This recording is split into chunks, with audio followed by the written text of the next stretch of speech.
keep it alive through these lines I write. I keep it live cause I thrive. I might just blow your mind tonight. I'm so hyped, but it's no hype. From this height, it's direct hits on sight.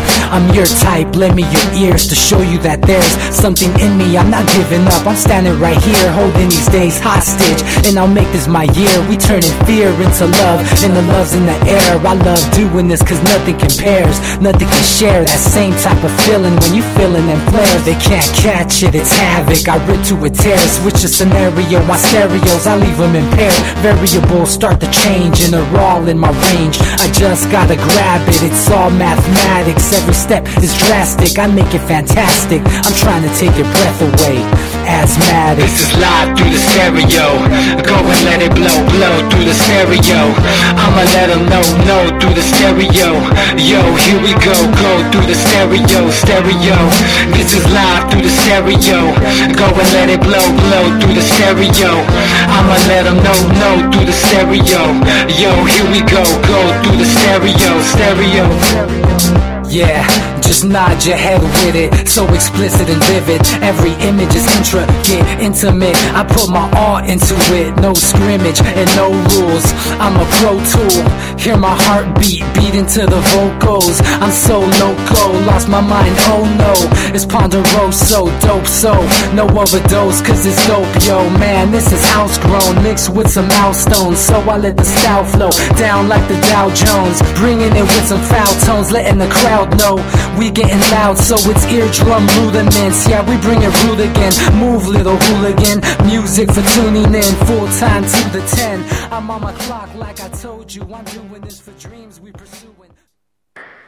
Hey everybody, welcome back to the Anti-Media Radio. Once again with your host Nick Burnaby here on UCY.TV. Thank you guys for tuning in to the Anti-Media Radio, and thank you guys for joining us on the antimedia.org with our website, and on Facebook, the Anti-Media, and all the awesome young people that have been following all the work that we've been doing, all the journalism that we've been working with. I'm joined here by my co-host DB Schwartz. How you doing tonight, man? I'm doing well, Nick. Doing well. Just kind of watching the war on terror kind of spread now to the farthest reaches of the globe. It's kind of crazy. Yeah, man. I mean, this total warfare that we're dealing with here, as far as the American taxpayer, I mean, we're financing this whole thing, and we're bringing this Terminator warfare to the whole, to the far reaches. We're in the Middle East, Afghanistan, Syria, Iraq. All these countries are now facing off with the U.S. drone warfare. There's no troops on the ground anymore, but it's we're waging warfare with machines now, and we're killing people, and it's a horrible thing that we're doing. I'm also joined here exclusively down here in Mexico. We're actually in location with Jonathan Schoenfeld, one of our contributors to the Anti-Media. How are you doing tonight, man? I'm doing pretty well, Nick. How are you? I'm obviously pretty well. We're down what's here on your mind, dude? Well, other than having a good time, I mean, yeah, obviously there's always some political agendas, that we could speak of that are, that kind of dictate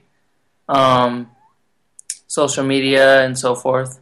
Yeah, we're I don't know if you know, DB, but we took a little trip down to Mexico. My brother here, Jonathan, helped bring me down here to Mexico to take a little time off.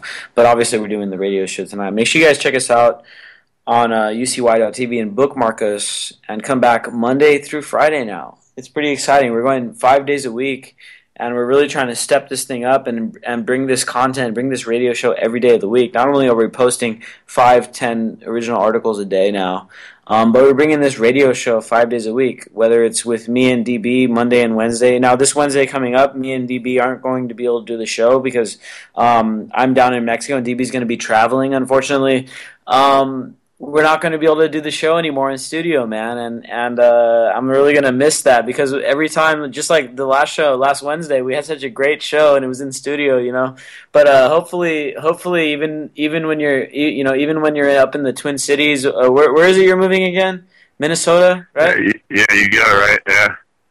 So even when you're in the Twin Cities up in Minnesota, you and me are still going to be doing the show, even though I'm down here in Southern California. And then, of course, we got DB and Dedrick down in the deep South. So we're trying to bring all the perspectives together, and we're going to try to work in a little more Hispanic flavor into the whole show too. We're going to try to do some Spanish language radio as well, and I'm really looking forward to that. But the whole point of it, this whole thing, is just to keep spreading the information. And one thing that I've really forgot to mention throughout all of these shows that we've had, and how long have we been doing this now? Over a year, I think. You and me have been. I think we're at 2 years already. We're almost at 2 years now. And one thing that I forgot to mention is how important it is for everybody that's listening tonight to share this link, to share the UCY link on your social media, or share it out via email, whatever it is, however it is that you find us. Please get the word out via that same network, whether it's Twitter, Facebook, email, or Reddit. I don't know what it is how you guys find us, but I'm glad you guys found us. But in order for us to grow, we got to share this and get the message out to more and more people every week, so that we can reach out to more and more people that may or may not have heard this message before. And if they have heard the message, maybe they're getting a different perspective to what they normally hear, and maybe we can bring a little bit of a different perspective and get people's minds to change. Now we're down here in somewhat of a vacation mode right now, because my brother here, Jonathan, brought me down here to Mexico to have a little time off. But obviously we're bringing this show live and direct to you guys from Mexico. But I can tell you what, man, observing what's going on down here in Mexico, and we were just having a big conversation about this a few minutes ago, about how it's just a different perspective and such a different lifestyle, man. These guys down here that are out here at this hotel serving us up with our alcohol and stuff like that, man. These guys are living on like $5 or $10 a day. And we're sitting here just, giving them a $5 tip, and that is like the whole world. To them, it's like a week's, a couple of days or a week worth of food, and it's such a different thing, man. And us as Americans, to me, it really made it really kind of gave me a personal breakthrough, man. And I realized how much, how privileged we really are to be living as Americans in this culture, to be able to have this $10 here and this $20 here to go spend it at 7-Eleven or go to freaking Walmart, which, as much as I despise it, we're lucky to have that kind of crap. A lot of people around the world, man, they don't have that much to make ends meet with. They're reliant on people's discretionary spending, while us, we kind of the fact that Americans are the superpower of the world, and the fact that our government is willing to step up to the bat to go invade other countries that prop up our dollar system, which gives us this strong dollar to live off of. I mean, we're very privileged to have that, even though our government is doing the most horrible things. People around the world are in such more of a horrible situation. One thing that I've noticed even before we even came to vacation over here is that there's a translation between, economies between countries, and even within the United States, it's also between individual states, but most noticeably between countries. I mean, you can go from one country to another, and what $10 can mean in U.S. dollars could translate to like 50, or it can mean a lot more depending on what you're applying the money to in another country. Yeah, man, it's very much about the monetary system and about the inflation and the deflation. Definitely inflation. Now the U.S. And I really want to get your input on this, DB, as far as when it comes to the strength of the dollar and also the price of oil, because we all know that the price of oil the oil isn't actually going down in price. The dollar is just going up in value. Right. And of course, two things are happening. Yeah, go ahead, man. I want to know what you think about this. It's just simply that the United States and Saudi Arabia made an agreement to more or less drive up their production, therefore lowering the price, a la supply and demand, to try to fracture Russia's economy since it's so heavily reliant on oil. But the problem with doing that is that it forced kind of like Russia to do a sweetheart deal with Turkey and circumvented the entire need for Syria. So now they don't care if we take Syria down, and we kind of just lost the chess match. Yeah, I agree with you, man. And we've been saying this for the past few weeks about when it comes to Syria, because this whole ISIS fabrication, and let's not mince any words here. ISIS is a complete fabrication of the U.S. military-industrial complex. And what was it, a year and a half ago when our government was trying to sell us this raw deal about going and toppling the government of Bashar al-Assad. And fortunately, a year and a half ago, it to me it seemed like it's like, oh, well, Americans are waking up. We're against the war, And right now, it almost seems like the same thing, where it's like, oh, Americans are waking up. We're against the police state. We're tired of this police state. But it was only a year and a half. Tired of intimidation. Yeah, it was only a year and a half ago when we were against the war too, and now we're against the police state. But a year from now, I mean, who knows? We could get to a point where we forget about all this stuff that happened with Eric Garner and all this stuff that happened with Mike Brown and all this stuff that's happened on the streets in every single city out in the country. Because think back to this whole opposition to the war in Syria. It was every city in the country. It was even in the UK. It was in all these other countries. And what do we see going on? There's anti-police state demonstrations going on in the UK. There's anti-police state demonstrations going on in Australia, New Zealand, all these different countries. And it's the same thing that happened a year and a half ago. But to me, it's in a way, I'm like so encouraged, right? I'm so encouraged because I see Kobe Bryant coming out wearing "I Can't Breathe" shirt. I see LeBron James coming out wearing an "I Can't Breathe" shirt. I see NFL players coming out with the "Hands Up, Don't Shoot." At very least, they don't forget their roots. At the very least, they're showing support for the people who still couldn't make it to the top. We're joined here by our 619 San Diego caller, Alberto. Thank you for calling in, man.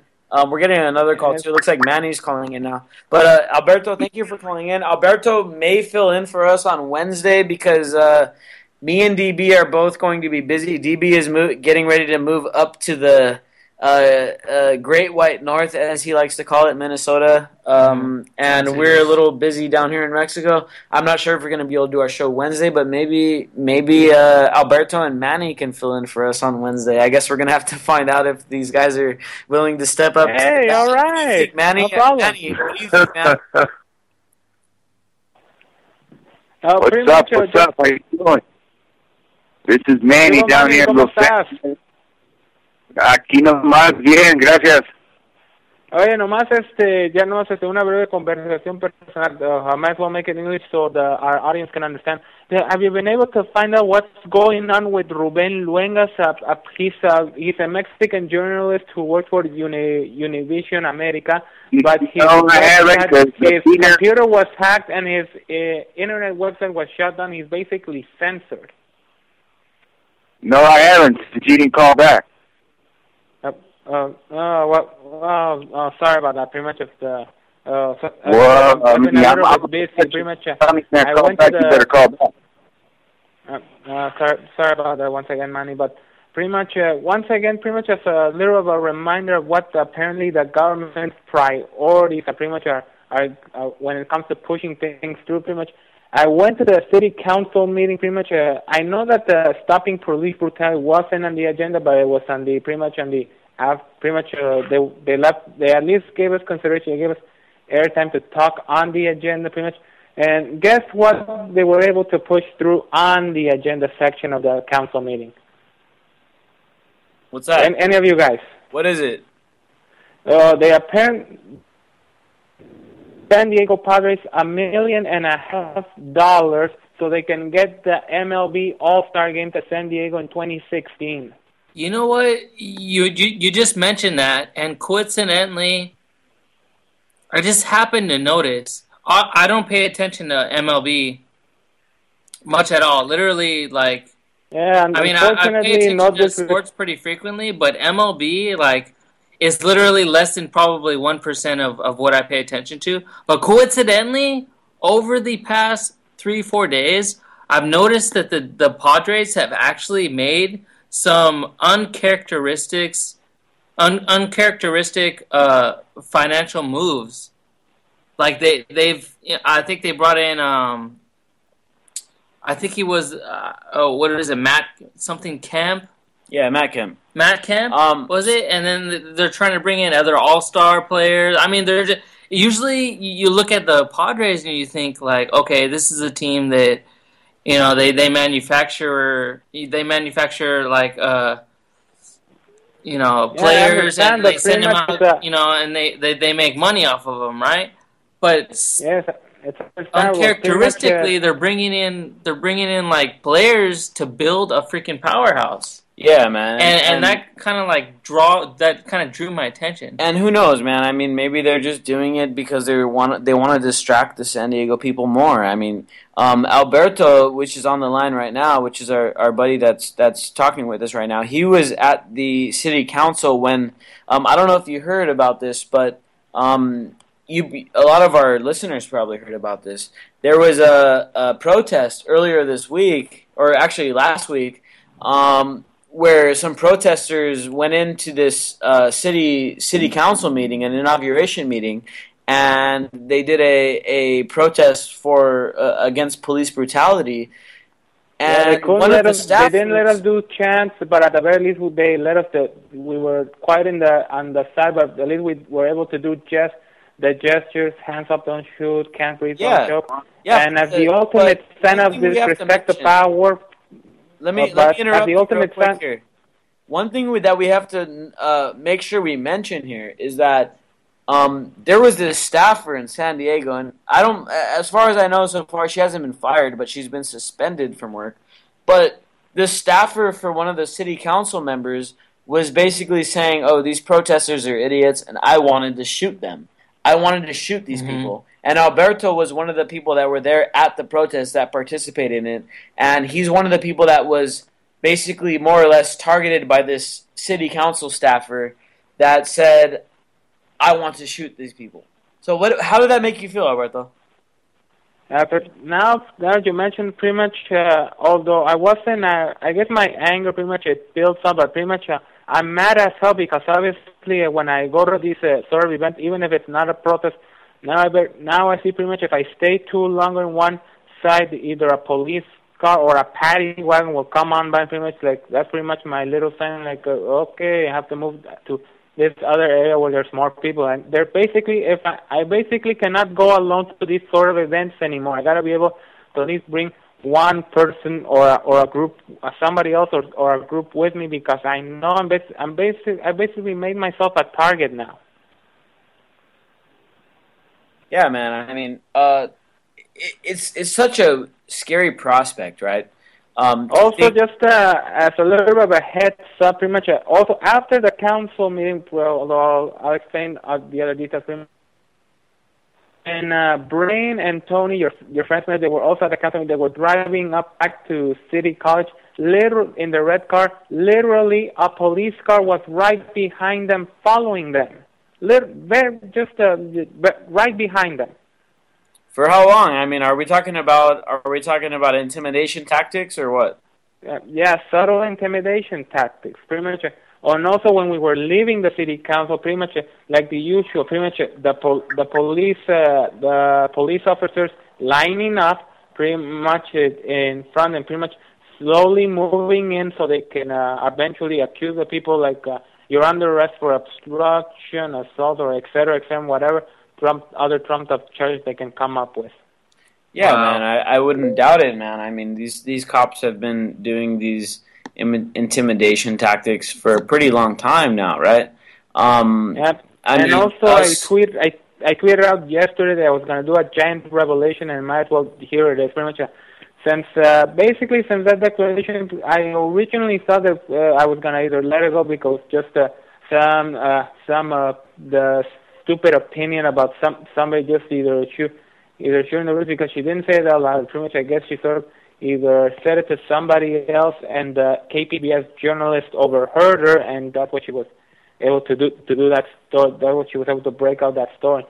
But pretty much, I unfortunately cannot look up which this museum. Pretty much, in Balboa Park, there in the fountain there are two museums: the Reuben H. Fleet and the other one, which is very wide, very tall. But at the end of the meeting, pretty much, I noticed there were I know perfectly well that the police in uniforms that follow us, pretty much at least to pay attention to what's happening, what we're doing. But also there were, I don't know if they were snipers, but there were men in black top on the roof of the museum. And when I got Michael Beale, Manny's friend, to at least get a picture of them or capture them on video, they immediately ducked and hid. Mm-hmm. So I'm pretty much I kind of feared that they were gonna take. I'm slowly starting to fear they might take me, and I'm not exaggerating, that they might take me out like Kennedy. So that's why I thought. I definitely understand your feeling as far as your sentiment towards the as far as feeling. And my own government literally wants to kill me. Yeah, man. I don't doubt that there are definitely forces out there that want to take care of, more or less, quote unquote, take care of people that are making too much noise, and I wouldn't doubt that. But I think the one of the big things that we have to, one of the plateaus that we have to get to as activists and as journalists, just like all the journalists before us that have been taken out because they were trying to speak the truth.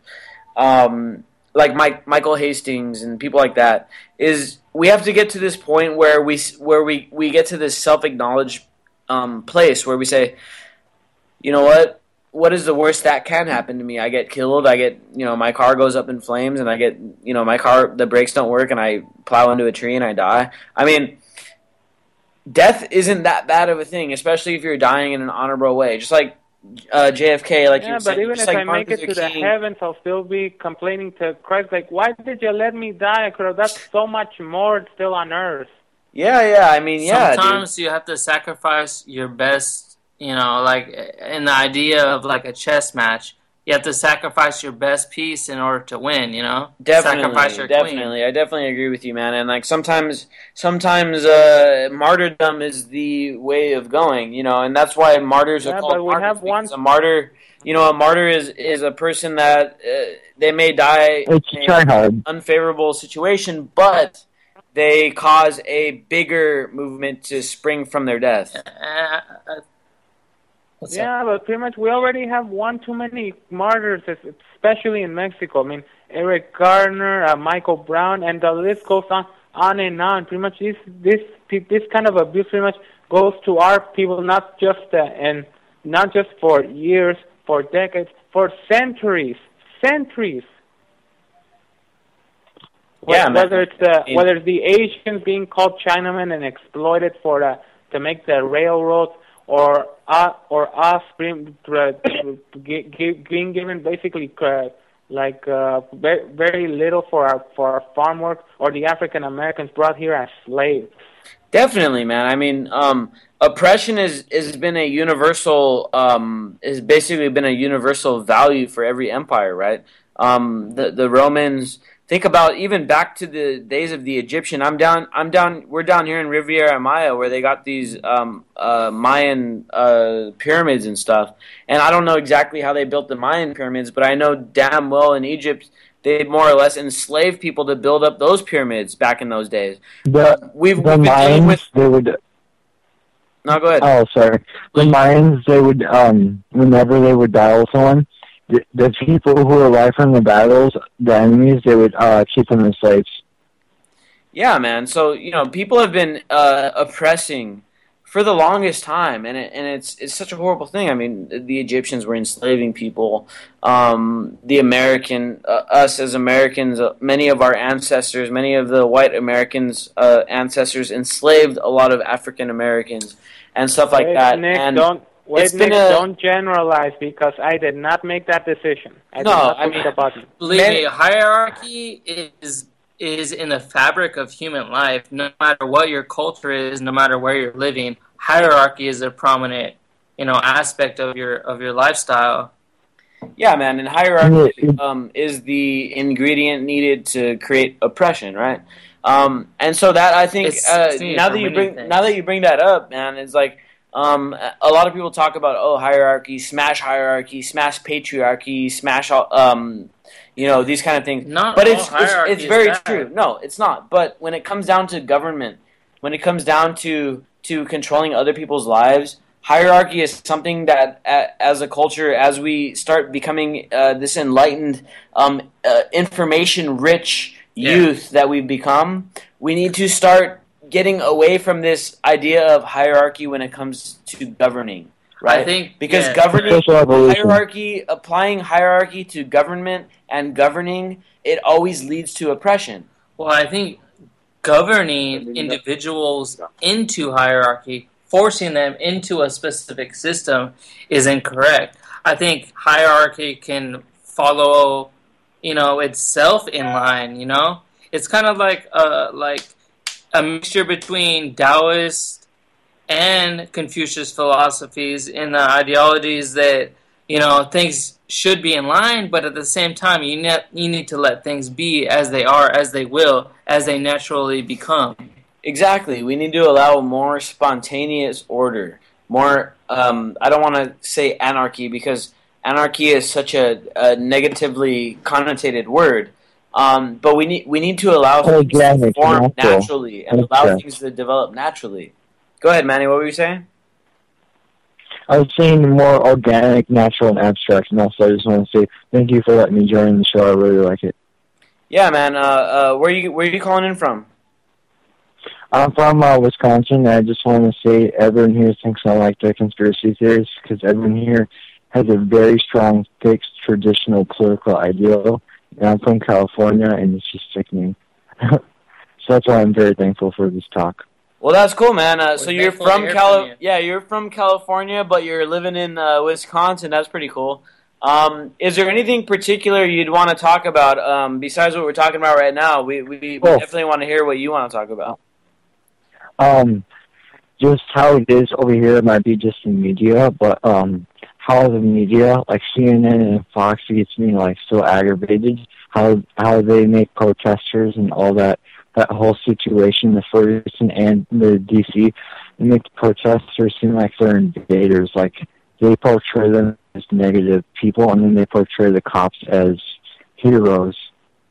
Correct.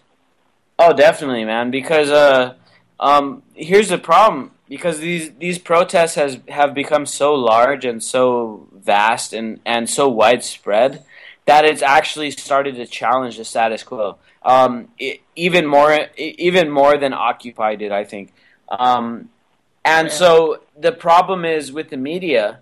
The media is part of the status quo. They're part of the ruling elite. Yeah. They kind of are the opinion makers for the people that basically run the show. So they have to demonize. Yeah, they have to demonize the protesters, the demonstrators, the people that are out there calling for justice. They have to demonize these people because if they don't, then they may lose their status as the opinion makers for the status quo.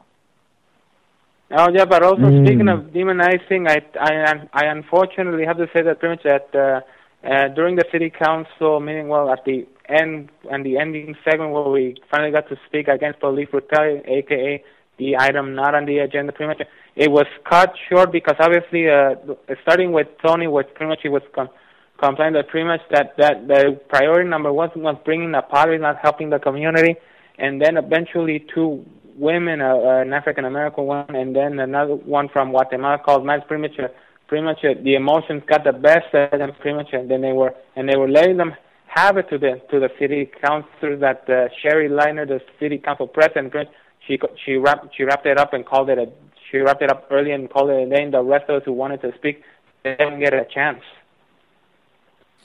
Yeah, man. They from what I know, I wasn't there in San Diego for when you guys went into that city council meeting, but fortunately it became a national story after it went big off KPBS, which is a public access station. But we covered it on the anti-media, and we were able to get it posted on Top Block, and it kind of became a big story. And then they suspended the lady that made the comments and stuff, which I'm still with you guys. I think we need to get this woman fired, and we need to get her. And we need to make her name so I would have been just. Oh, sorry, Nick. I originally would have been just as well if this woman, if she would have kept working in city government, she would have been demoted to street sweeper. But pretty much, but it's someone who can have direct influence to someone who makes decisions for the city government. She should not be working there anymore. I mean, if she wants to work in government, like, go to Washington. I mean, they love narrow-minded reactionaries over there. You know what we can do is, I mean, Alberto, I think you've made a ton of very relative comments, and I'd like to thank you for that this evening. And just off of that, I mean, I could talk about a number of the subjects you brought up, but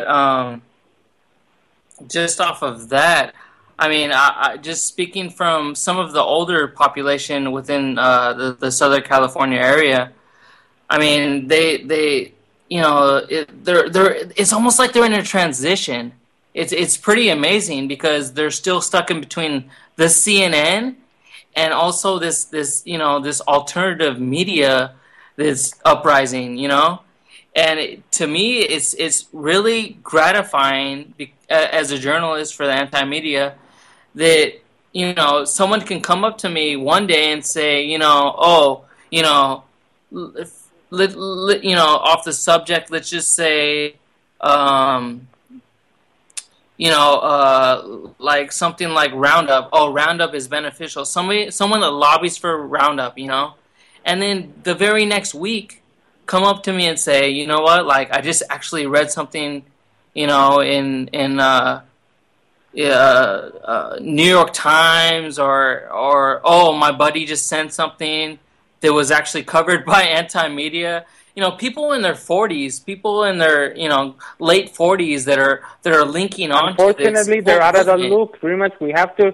That's why, like, for example, like when Pope Francis visited Brazil, they're pretty much not just the young are the hope of the world. Yeah. It's the young and the elderly. Exactly. We have to bring them into the mix. And that's why it's so gratifying to you know, you think your objective is, you know, you fall into this niche, you know, you're you know, you're reaching these young people, fringe, but yeah, at the we're same fringe time, youth activists. you know, you're reaching these people in the 40s and their 50s. You know, it's really amazing. You know, and here's the gratifying, thing. and I think it's really worth it. Every movement that's ever existed, think about the 60s, the hippies, the civil rights movement, it all starts with the young people. When did the civil rights action? When the children got attacked by dogs in the park, when the children were getting burned and blown up in the churches. The youth are always the spear, the tip of the spear. We always have to take the most heat. We always have to be in the most effed up situation and the most effed up political and economic situation until the older people finally realize, oh, damn, that's my grandchild that's getting effed over.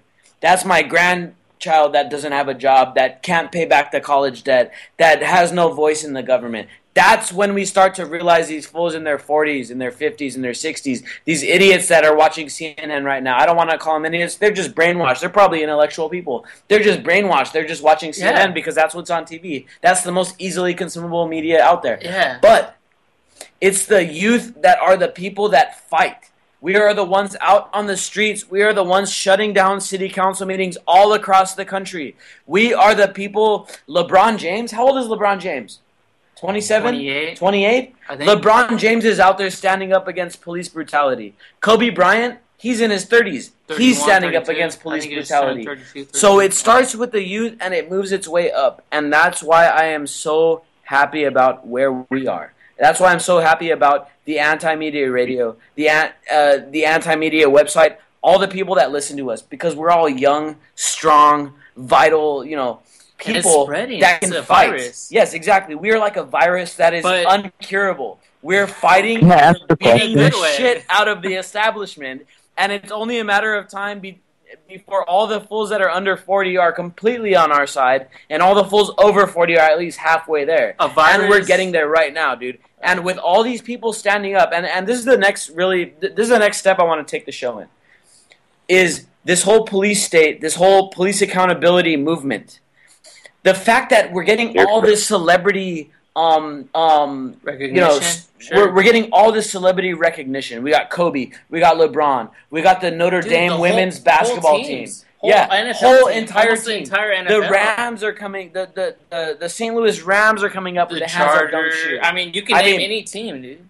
This is it started out 2 years ago. If people said, "Oh yeah," 2 years ago when we started doing this radio show, and DB can vouch for this, we were talking about the police state 2 years ago when we first started doing this anti-media radio show. We were saying like, dude, the police state is getting out of hand. The DHS is going crazy. The National Defense Authorization Act allows people to get detained indefinitely without trial. Holy shit, what's going on? And people 2 years ago were like, okay, that's fringe. These guys are conspiracy theorists. They don't know what the hell they're talking about. But now we got Kobe. We got all these mainstream people. Time is proving us right. But, Nick, let me just stop you for one. Someone in the audience wants to ask a question.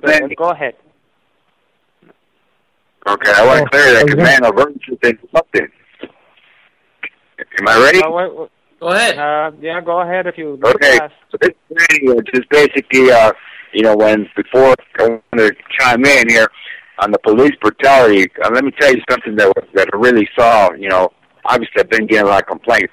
There's people in San Diego that don't want LA people to come down here. There's an agenda, but those people can't stop a guy like me. I got too much power when it comes to the movement. You know what I mean? That's the bottom line. So I'm not worried about cops looking, I'm not worried about the cops looking at me. They know me already. They probably follow me everywhere I go. It doesn't matter. My movement is I'm concentrating on the floor. I don't concentrate on what's going up there.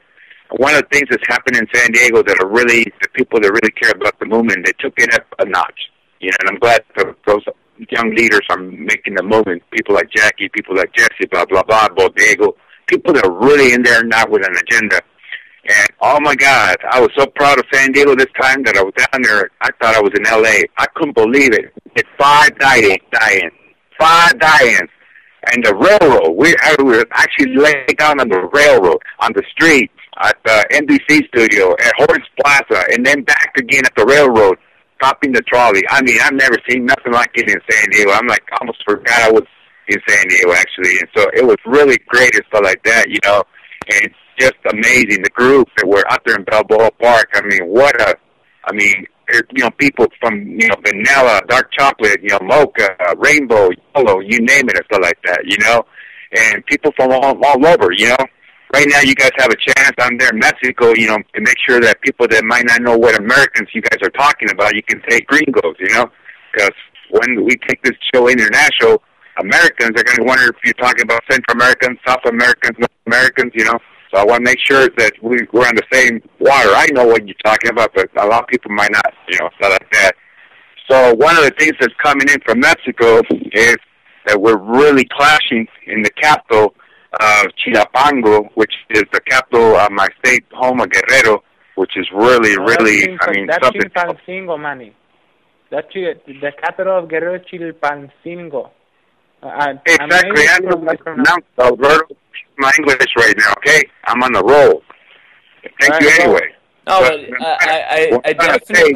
I definitely agree with you, man. And now that I am down here in Mexico right now, here with my brother, Jonathan, which is a contributor here with the Anti-Media, we are spreading the word, man. Like, how many people we talked to today alone? We're talking and we're spreading the truth, man. No, we're spreading the truth everywhere, dude. And here's the thing. Here's what I want to say out there to the people that are listening in every corner of the United States right now and all over the world. Don't feel like you're alone. Don't feel like you're fighting the fight on your own, dude. This is a worldly struggle. And don't fall for this corporate media propaganda that we're fringe and that we're this and we're... No, dude. We are... The young people are the people that fight. The young people are the ones that stand up and they pick up arms and they stand up to what's going on. It's the young people, man. The older people, these fools that watch Fox News and watch CNN, they can say all they want. I don't give a shit what these 50, 60, 70-year-old fools say. Because at the end of the day, they're not going to pick up a pitchfork and go stand and fight. They're going to sit there on their couch and they're going to do whatever the hell the people tell them that they're going to do. So it's up to us as the youth to stand up and bring the fight, to bring the tempo, to bring the momentum. And as you were saying, Manny, about San Diego, man, I agree with you. We're really stepping up the game, dude. We blocked off the train tracks. We did 5 die-ins. We shut down city council. Dude, we shut down the freeway how many times in the last 2 weeks? 5, 6, 7, 10 times. I don't even know how many. But the people, the youth, are rebelling. It's happening. The revolution is here. And the only thing that's holding it back is people are being fed this bullshit propaganda telling them that, oh, there's no revolution happening. There's just a bunch of people being idiots in the streets, blocking off freeways, It's like causing Hunger a problem Games. for the commute. It's like When Hunger it comes Games. down to it, Rosa Parks was causing a problem for the commute as well. She didn't want to get off the bus, and it may have caused a few delays, but guess what? It made a big change when it came down, when it comes down to the civil society, when it comes down to our social progression, when it comes down to equality, when it comes down to equal access for all things, and when it comes down to being judged by your character and not the color of your skin. You may have to get a few delays in traffic. You may have to get 1 or 2 train or trolley tracks blocked. But guess what? It eventually, when we do it enough, it makes shit change. And I think that's what we're doing. Well, the example, the legacy that I want to leave to these kids being an OG, that's exactly the legacy. And I actually told them out there, I did a count from 1 to 43 in English. I did it in Spanish. I made sure that the people from the 43 weren't forgotten, because I tell these young kids there's no borders out there. I was proud of them that they shut down some stores at Horns Plaza because they got so scared it's not even funny. And I stood up and actually got the bullhorn, and I decided that it needed to come from me. So I got up. I said, give me the bullhorn. I'm going to talk to these people.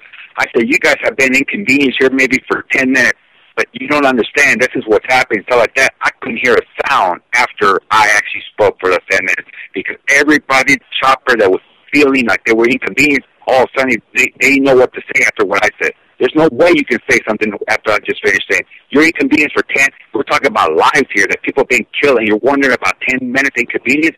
I said that that's the same thing about the trolley transportation people. They got up and said, wait a minute, this guy got all upset because his commute was going to be delayed for another 5 minutes. I said, you know what? When you're talking about somebody for Edward Gardner, because we were there for 11 minutes. I mean, 11 minutes, his body was left there and stuff like that. And this is what I was trying to tell people. You're being educated and stuff like that. So it may inconvenience you 10, 15 minutes. That's okay. Your life will continue the next day and stuff like that. So you see, they couldn't say nothing after that. And I agree. Yeah, but I think, that knowledge that's spread, that 10, 15 minutes, which is quote-unquote an inconvenience, that can bring upon a whole lifetime of knowledge, And, I mean, that's something that can spread from one person to another, and that can literally, that small message, whether you view it as a small message or not, it can actually manifest into, something greater, something that can change the world, that can change the ideology of one human to the next. Slowly So and I don't steady think people making a should be- chain. Excuse me? But also pretty much this is going to fire up Manny a little bit more, but pretty much it was already leaked out. I think it was the Proceso magazine, a news outlet, independent, pretty much in Mexico, that leaked out. It was that they finally found out who killed the 43. There was a conjoined operation between the police and the military in Mexico, over there in the zone of Ayotzinapa. Yeah, man. I mean, this is one of the things that we need to address too, because this battle against police statism and big government and corporate government, it's much larger than the United States. It's much larger than America. It reaches definitely into Mexico, South America, Asia. Every country, almost every country in the world is basically dealing with the same type of oligarch type government. Everyone almost every country in the world is a republic in name. Even China is the People's Republic of China, and it's a total oligarch communism. I mean, it's not even communism; it's just total oligarchy. It's Mexico only Mexico superficial communism. Mexico is a constitutional republic in name only, and we all know that it's a what do they like to call it, narco governmento or whatever, you know, it's a narco gobierno. Sí, yeah, it's a government controlled by a cartel. They're all police states. That's the bottom line. You go anywhere, you go to China. They try to protest over there, and what happens? You know, they get battered by the cops. I mean, and you know, you go over here. I mean, it's just anywhere you go, people they're either afraid to stand up for the rights, or when they do stand up for the rights, they get abused. And that's why they're afraid. Correct. And that's why we need to keep building these movements to the point where they're so big that they cannot be put down. And that's what's going on right now in Mexico. This movement for the Mexico 43, and for the people that don't know what we've been talking about with these kids from Ayotzinapa. 43 students were kidnapped. As far as what Alberto's saying, they were kidnapped by the police, and they were handed over to the military / cartel. Well, originally we thought it was the drug gangs of Trinity. It was a conjoined operation by the police and the military. Yeah, so and now we found out that pretty much one has been proven to be dead. That pretty much that his bone and what was left of his ashes pretty much has been found. Yeah, so and this isn't just this isn't just a story. These are people's lives that we're talking about here. You know, this is like, I mean, imagine that being your brother. I mean, this isn't just something that we should just say like, oh, it's in another. I mean, when is that even acceptable to say like this is in another country? Well, Manny was there, man. Me and Manny actually witnessed one of the family members of one of the. This is a tragedy. One of the students that disappeared in Mexico, one of the 43, one of the family members was there in San Diego and gave a speech at one of these protests. And that guy really rang true. He was one of the most powerful speakers that I've seen in the last years. I haven't seen anyone that powerful in a long time, because he wasn't like a well-versed speaker or anything, but he was completely raw. Honest. And he spoke straight from the heart. And you know what he said?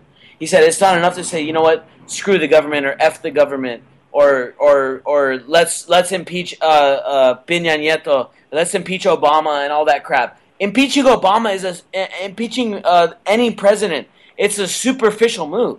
Right. What we have to do is go to the root of the equation. We need to undermine the entire state. We need to undermine their funding apparatus, which is either corporations or cartels. We need to undermine everything that is the power structure, and we need to live that life. We need to live the life of undermining. We need to, our lives, all of our activism, all of our work, all of our journalism has to be going, we need to be counter status. We need to be working against the government, against the corporations, against the cartels at every single move of our life, whether it's when we wake up or go to bed or do our work or eat or drink or whatever it is we do, needs to be working against this oppressive apparatus that has engulfed the entire world, whether it's the United States, Mexico, China, Russia, South America, Asia, anywhere. Every place in the world, almost, basically, is under an oppressive government system, and we need to live a life that is the antithesis of that. And this kind of gave me an illuminated ideology right now, just within this, few minutes of your... what you just went through. Basically, I am naturally kind of like in, kind of just politically, philosophically, my own person, and what I just kind of realize right now. I go to school for Chinese medicine, and one of the things they teach us is not only do you need to treat the branch, but you also need to treat the root. And I think how that can actually apply to politics is, you hear, one of the common things around the world is, people may not be politically agreeable between, one thing or another, but we can all agree that there's something fucking wrong, right? Yeah, something's wrong. Excuse my language. And, well, I think, Nick, what you just alluded to was that where's the root? what you were just trying to allude to is what is the root? You know, everyone's trying to treat the branch. Yeah. Everyone's trying to how say, do we treat the root? Everyone wants to say, impeach Obama. Everyone wants to say, impeach Peña Nieto. Everyone wants to say, throw out the Congress. But the Congress is just a symptom of the underlying problem. And the underlying problem is that people, as a collective, we tend to put our own fate in the hands of other people. And because we have so many problems as it is without dealing with government, we all have our personal problems. We all kind of put it off and say, okay, well, since we can't deal with our own personal problems, we're just going to lay it on the government to try to fix it for us. Back in 2008, if you think back, almost everybody I know voted for Obama. I was one of the few people that said, yeah, I'm not voting this year. But almost everybody I know, including DB, which is on the line right now, and we're like the most anti-government people you know. DB also voted for Obama as well. And SM Gibson, which does our show on Tuesday and Thursday, voted for Obama, or almost voted for Obama. Sorry, he didn't. I don't want to mix that up. But a lot of people I know voted for Obama in 2008, man, because we're all putting a lot of our hopes into these political systems when we need to roll it back. We need to say, no, let's rewind and say, we need to stop putting our lives in the hand of these bureaucrats, and we need to stop putting our control in the hand of these people that we can never see or touch. We need to start putting our control back into our own hands. Yeah. Also, but bottom line, pretty much, why the main reason why, whether it's the city council or the National Congress, why are they doing these kind of things? Simple. They're nothing but corporate bootleggers. Pretty much, whatever enterprise or company, pretty much, that I need extra help on which they don't need, like in so and so, pretty much getting extra profits, etc., etc. What do they do? Pretty much, they pretty much through super PACs or PACs help a candidate get elected to whatever position they want to go, and that's portion number one, the root of the problem. That pretty much those people are not working for us. Pretty much, even though that allegedly they are, pretty much they're working for whoever helped them out to get there. Quick plug: wolf-pack.com. If you haven't been able to get a constitution, at least if you're not in California or in Vermont, we're slowly and steady trying to get a constitutional amendment to limit the power of those super PACs. To go back to the old days, when at the very least they weren't so corporatist.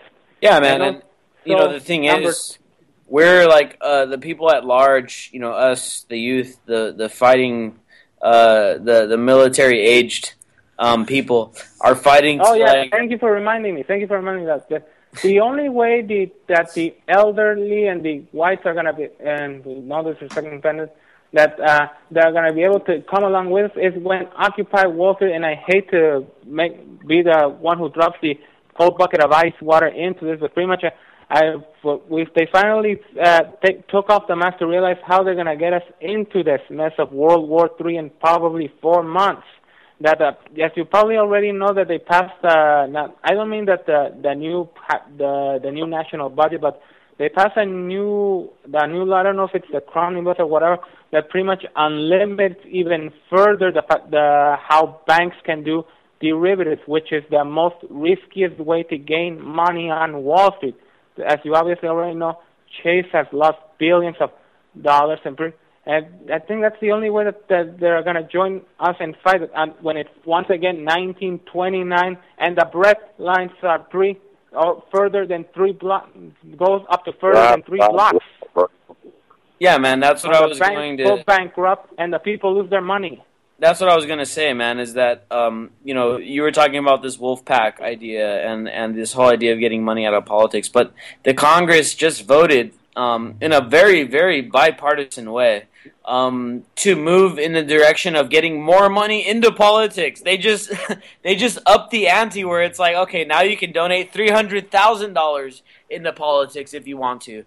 So they're going in the opposite direction, and once again, these are a bunch of old folk, disconnected oligarchs that are kind of running the show as far as when it comes to political ideas. Fortunately for us, we're starting to run the streets. And I think that's one of the things that really Tupac really hit on back in the day is that it's like running the streets is what we really need to do, because politics, when it comes down to it, for me, I'm very, very anarchist leaning, more of an agorist or whatever you want to call it, but politics is just this superficial thing, and it's very much a mind control. You know, they have this ability and this authority over us only based on these ideas and the fact that people believe in them. You know, and we have a caller from area code 204. If you're still on the line, I want to give you a chance to chime in real quick. We have about 4 minutes left. If you're still on the line from 204, what do you want to talk about? Right now, I'm just reading some Max Weber, and you guys are talking about ethics and potential flaws in the political system.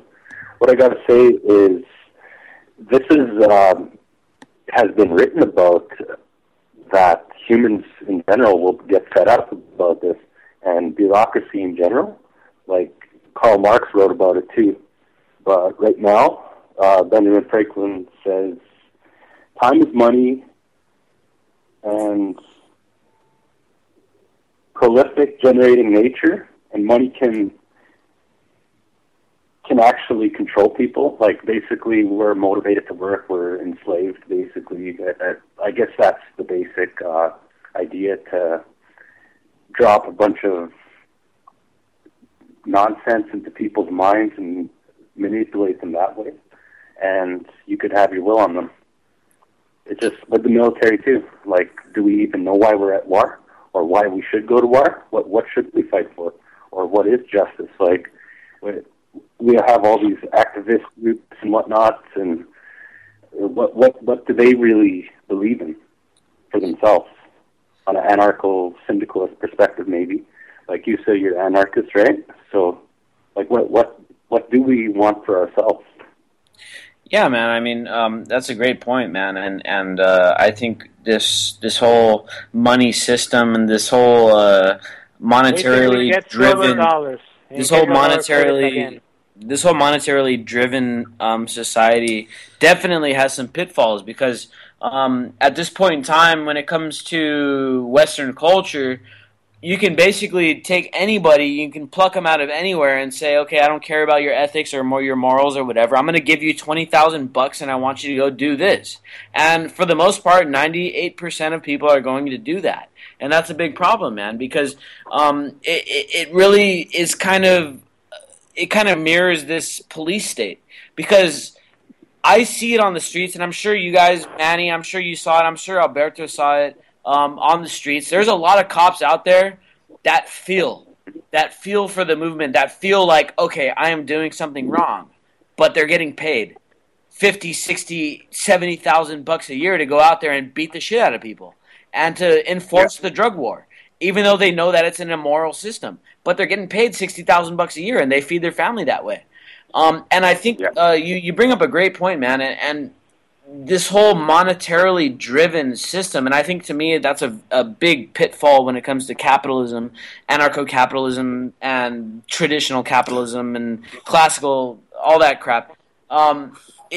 That's where we run into these situations where it's like, well, if you give someone enough money, they'll pretty much do whatever the hell you want them to do.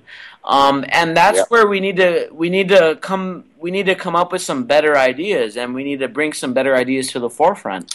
I personally don't exactly know what we should do, but I do know for damn sure that there's a better way of doing it.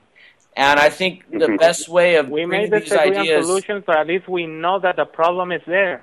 Yeah, well, the best way of bringing solutions to the forefront is getting working models going. And so we need to start experimenting with working models and experimenting with new ideas that are outside of this traditional system. How do we do it? I mean, we may have to go outside the country to set up